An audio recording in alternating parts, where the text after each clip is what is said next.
à toutes et à tous et bienvenue sur T'as posté quoi? Booba reposte sa vidéo et sa carrière décolle.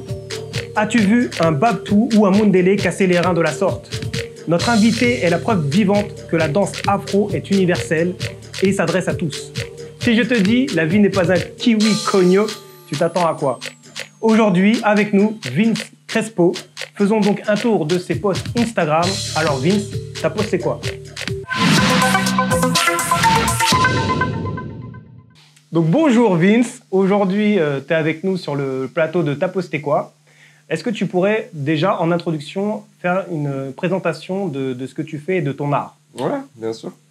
Donc je m'appelle Vince, j'ai 30 ans, je suis danseur afro. C'est une danse que j'ai commencé il y a maintenant 10 ans. Donc maintenant je donne des cours. Voilà, j'essaie de développer un peu cette danse et cette culture en France et à mon échelle quand je voyage. Voilà.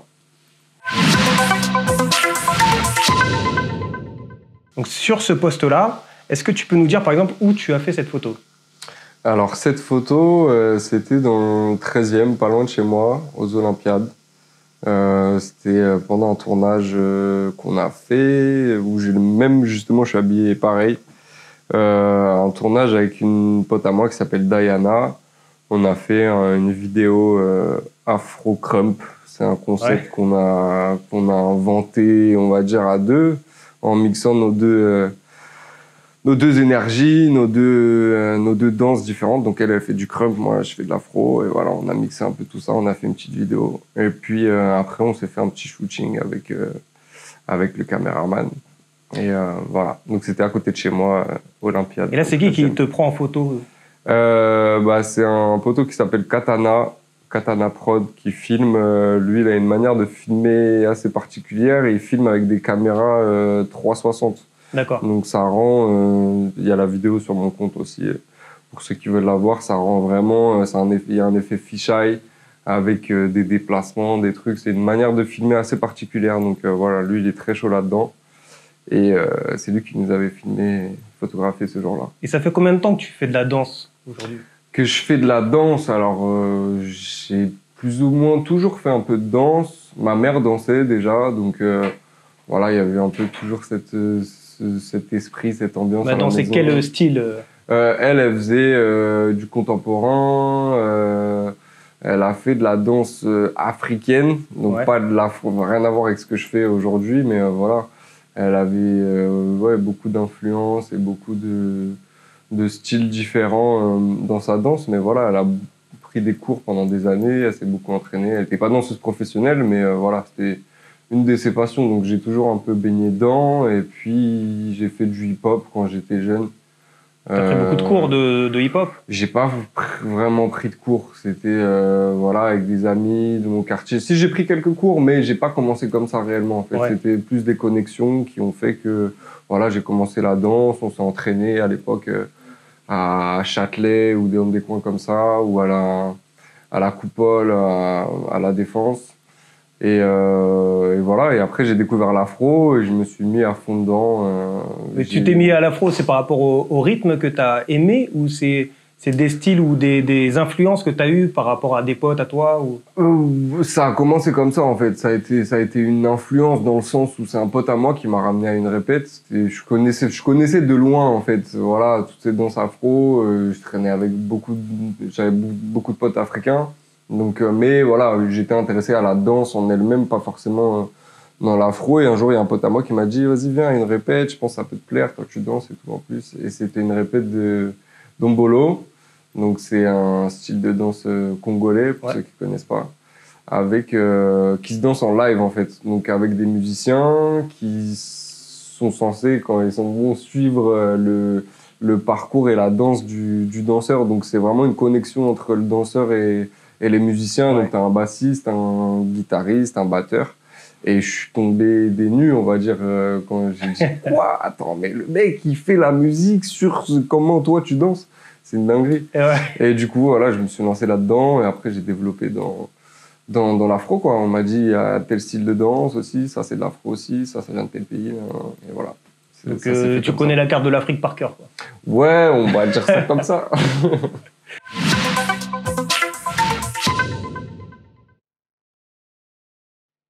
Là, on a plein de questions. Alors, notamment la question de... Donc, toi, tu es un petit peu autodidacte dans la danse africaine. En fait, c'est un petit peu inné. Bon, tu as pris des cours aussi de hip-hop. Mais est-ce que toi, tu donnes des cours justement à des personnes? Oui, je donne des cours aujourd'hui. Ça fait maintenant 3 ans, 4 ans que je donne des cours régulièrement et que j'en ai fait mon corps de métier, ma base de métier, on va dire. Et voilà, ouais, je donne des cours là. Après, avec le Covid, c'est un peu plus compliqué. Ouais. Donc voilà, c'est un peu moins régulier. Mais de base, c'est ce que je fais le plus avant même de faire des clips, des shows ou autre chose. J'enseigne l'afro. Ouais. Mais tu donnes des cours à tout âge? Ouais, c'est tout âge. Vraiment, tu viens dans mes cours, tu peux trouver une petite qui a 5 ans. Bah, ça se voit un peu quand même sur la photo. Voilà, c'est très éclectique et il y a beaucoup de... toute génération, toute origine confondue. Voilà, des blancs, des noirs, des petits, des grands, des gros, des mecs. Et tu donnes des cours en ligne? Non, j'avoue que j'ai du mal avec les cours en ligne. J'en ai donné quelques-uns au début du Covid. Mais je sais pas, je peux pas. Après, oui, il y en a plein qui me disent, mais ça te ferait gagner de l'argent. C'est vrai, mais je sais pas. J'ai du mal. Après, c'est pas forcément pour l'argent, c'est toujours pour rester, bon, par rapport à la crise sanitaire, c'est pour rester connecté avec les gens. Pour rester connecté, c'est vrai, mais j'ai du mal avec les connexions Internet. Ouais. Je préfère les connexions humaines. C'est sûr. Et donner cours plus à mon téléphone qu'à des gens en direct, c'est vrai que j'ai du mal. J'arrive pas. Mais c'est vrai qu'il faudrait que je m'y mette quand même parce que voilà, il y a beaucoup de monde qui... Il y a de la demande. Ouais, il y a de la demande, mais surtout pour les gens qui sont pas forcément en France en fait. Ouais. Qui me demandent voilà, des cours en ligne, des choses comme ça. Et c'est vrai que ça me permettrait de, sans bouger, enfin en étant à Paris, vu qu'en ce moment on peut pas bouger, en étant en France, bah, de pouvoir partager avec des gens qui sont... ailleurs, au Mexique, aux États-Unis, j'en sais rien. Et toi, tes cours, donc du coup, en présentiel, tu les distribues quand? Et où surtout? Là, c'était la photo qui a été prise, là, c'était au Studio Bleu à Pantin. Donc j'avais commencé à donner ces cours-là début du Covid, donc janvier 2020, quelque chose comme ça. J'avais commencé à lancer les cours Link. Et ça a été stoppé par le Covid, du coup, donc j'ai plus donné de cours après pendant un moment. Là, j'ai repris il n'y a pas longtemps dans le 19e et c'est pareil, ça a été fermé encore à cause du Covid. Et là, je vais reprendre bientôt, selon le temps, je pense, dehors ou dans des salles de danse qui vont réouvrir. Ouais, Paris-Plage, des choses comme ça, tu fais pas des cours en extérieur, par exemple, comme ça? À Paris-Plage, non. Si j'en fais, voilà, c'est plus dans des parcs, à la Villette ou en banlieue proche, des choses comme ça. Voilà. Ok. Donc, nous passons à la prochaine photo. Là, on a envie de savoir, donc forcément, ton emblème. Yes, le kiwi. C'est le kiwi. Donc, est-ce que tu peux nous expliquer pourquoi le kiwi? Pourquoi le kiwi? Ça a été une longue histoire, mais en fait, elle est très simple. C'est que c'est une phrase que je répétais souvent avant quand on me demandait des trucs. Je sais pas, tu me demandes un truc et ça m'embête un peu de te le donner ou de le faire. Je vais te dire, la vie, c'est pas un kiwi. Genre, la vie, c'est pas une gaufre, tu vois. C'est un peu ce type d'expression. Genre, ah non, c'est pas comme ça, tu vois. Et puis c'est vrai que quand est venu le temps des réseaux sociaux, des machins et tout, je me suis un peu créé... j'ai cherché à me créer une image un peu aussi, donc tu vois, ça marche comme ça aujourd'hui. Les gens, ils t'associent par rapport à ce que tu fais, mais il faut qu'il y ait un délire derrière, il faut que tu dégages un truc, qu'il y ait des trucs avec lesquels on puisse te reconnaître et tout ça. Donc voilà, c'est une phrase que j'ai choisi de mettre en avant et puis qui me représentait assez bien. Donc voilà, et après j'ai développé tout un concept, comment on va dire, un état d'esprit autour de ça, quoi. La vie, c'est pas un kiwi, ça veut dire que voilà, faut se taper pour aller chercher ce qu'on veut et que tout travail se mérite, enfin, toute réussite se mérite, quoi. Ouais, faut pas baisser les bras, c'est un leitmotiv, quoi. Exactement, c'est exactement pour ça. Motiver en fait les gens à pas baisser les bras et enfin en tout cas pour toi, tu donnes beaucoup d'efforts et beaucoup d'importance en fait à la danse, puisque de toute façon, la danse, si tu t'entraînes pas, tu perds aussi du niveau. C'est ça. Et il faut suivre aussi tous les nouveaux rythmes, l'évolution qui arrive. C'est vrai. Et là, cette photo-là, c'est qui l'a prise, par exemple? Je sais plus. Je vais pas te mentir, je sais plus. Je sais que c'était vers la Tour Eiffel, pas très loin de d'Iéna, la Tour Eiffel. Ouais. Mais je pourrais plus te dire. C'est un beau cliché en tout cas. Ouais. Donc il nous a tout de suite sauté. En plus, comme c'est par rapport à ton message avec le kiwi, donc tu tranches le kiwi à pleines dents là, bam. Donc ça c'est un beau message. Là c'est dans le délire, c'est un autre délire. Ah ouais, là c'est un autre délire. Là, c'est la chillance, là, c'est plus la danse. Là c'est pourquoi? C'est pour un projet ou c'était pendant l'un de tes voyages? Non, pas du tout. C'était pendant l'un de mes voyages à Dubaï, là, récemment. Je suis parti en janvier, je crois, avec une équipe de potes à moi, des danseurs et un peu des gens qui bossent dans l'artistique, des DJ. Donc voilà, on était une bonne équipe de gens créatifs et on s'est fait plaisir, quoi. Mais là, c'était pour le délire ou c'était pour le travail? Non, là, pas du tout. C'était une petite sortie. On était une petite dizaine, je crois, et puis on est parti se faire du quad dans le désert. Voilà. Mais quand tu pars à Dubaï, c'était pour les vacances, là, alors? Là, je suis parti, voilà, c'était pas un projet en particulier. Quoi? C'était pas un projet en particulier, c'était... Non, il n'y avait pas de projet en particulier, mais après, voilà, c'est le truc que j'essaie de faire quand même je bouge à l'étranger pour chiller ou pour les vacances, c'est que j'allie l'utile à l'agréable. Ouais, donc, une fois que je suis sur place, j'essaie de... Voilà, je fais des contacts, des choses comme ça, et puis j'essaie de quand même bosser. Donc s'il y a des tournages, j'ai fait des tournages là-bas, j'ai donné des cours là-bas. Voilà, même si je vais dans un pays en vacances. En vacances, tu arrives toujours à relier le professionnel. Ça va, j'ai pas le métier le plus emmerdant du monde, donc je peux me permettre c'est pas du travail forcé, quoi. Ouais.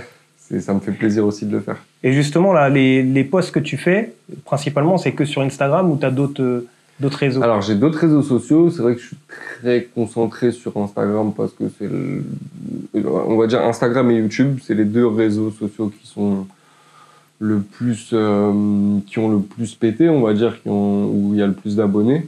Ouais. Mais j'utilise Instagram, YouTube, TikTok. Je pense que TikTok, la danse, c'est pas mal, quand même. Ouais, je sais pas si on peut appeler ça de la danse.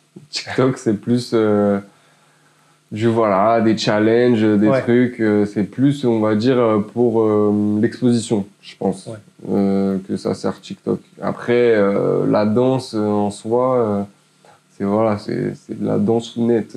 Je sais même pas trouver un mot pour ça, mais ouais, c'est des petits challenges, des petits moves, des trucs que tout le monde peut reprendre. Oui, voilà, c'est ça. Mais c'est vrai que moi, par exemple, j'avais du mal, tu vois, au début, à donner des cours à des débutants.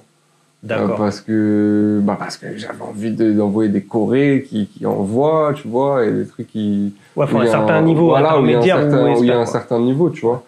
Et puis après, au fur et à mesure, je me suis dit, non, mais tu peux pas faire ça, tu peux pas donner des cours qu'à des avancés, tu vois, Donc voilà, j'ai fait des trucs avec des niveaux débutants, intermédiaires, avancés.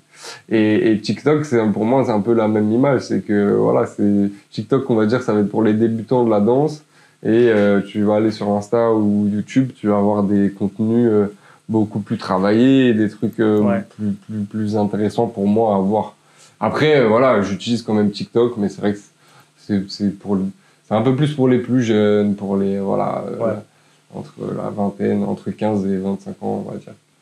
D'accord, c'est une autre utilisation, c'est un autre public. C'est un autre public, Après, c'est des trucs à pas négliger, c'est des réseaux sociaux, ça te donne de l'exposition, donc c'est pour ça que je suis dessus et que je l'utilise aussi. Mais voilà, je mets pas toute mon énergie dedans. Et aujourd'hui, en fait, par rapport à ceux qui nous regardent et qui suivent l'interview, est-ce que toi, donc par rapport à la danse, tu vis de la danse? C'est ce qui te permet, en fait, c'est ton métier aujourd'hui. C'est ça. Et comment tu es arrivé jusqu'à ce stade-là?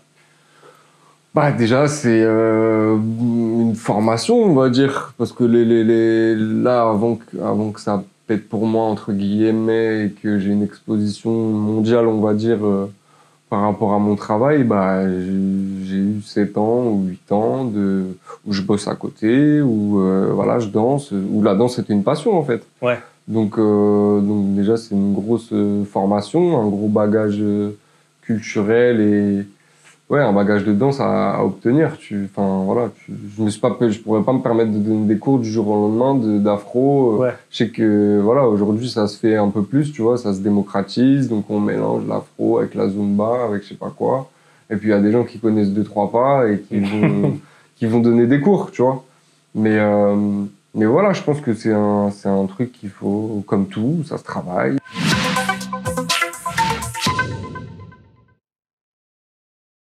Alors ça, c'était en Afrique du Sud. Voilà.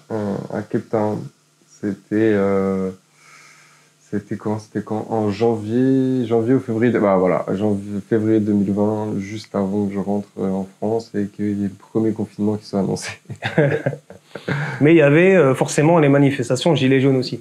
Ouais. En même temps. Ça n'a rien à voir. Tu y vas là-bas, tu ramènes la touche française. Donc en Afrique du Sud. J'avoue, mais c'est même pas fait exprès en plus, c'est ça le pire. C'est vraiment même pas fait exprès. J'étais sur un tournage. Voilà. J'étais sur un tournage. Et j'avoue, Gilets jaunes, j'y avais jamais pensé carrément. Mais ouais, c'était à la même période. Et ouais, non, c'était sur un tournage, le tournage d'une pub pour une bière africaine qui s'appelle Primus. Donc on a fait là-bas. J'ai été appelé pour chorégraphier cette vidéo, cette publicité. Et puis, j'en ai profité pour faire une vidéo pour moi aussi avec le costume d'ouvrier là, que je portais du coup dans la publicité. Et comment se passent ces connexions justement? Comment ça se fait que l'Afrique du Sud, ou un publicitaire, fasse appel à toi? Comment ça se passe? Bah écoute, je sais pas vraiment comment ça se passe. C'est des gens qui m'ont contacté, c'est des gens qui m'ont contacté via mon mail. Après c'est la magie d'internet, on va dire aussi. Ouais, t'as pas d'agent ou de choses comme ça? Non, ou d'équipe? j'ai pas d'agent. J'ai 2-3 personnes avec qui je bosse, avec qui je travaille.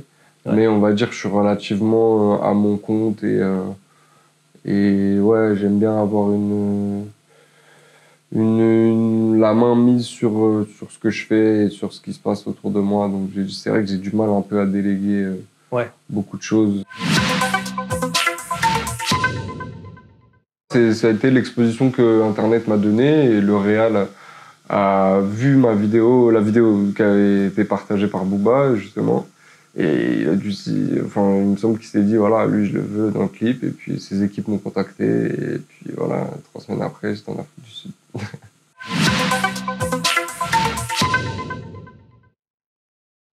Vince, tu postes quoi? Matin ou soir? Plus soir, moi. Ouais. Plus soir, ouais. Le matin, ça va pas? Le matin, c'est plus dur. C'est plus... T'es pas du matin? T'as du mal Non, je suis pas trop un mec du matin. T'arrives pas à te réveiller le matin? Ouais, non. Enfin, si, j'arrive à me réveiller, mais on va dire que mon inspi et la plus grande tranche de ma vie, elle se fait entre l'après-midi et le soir.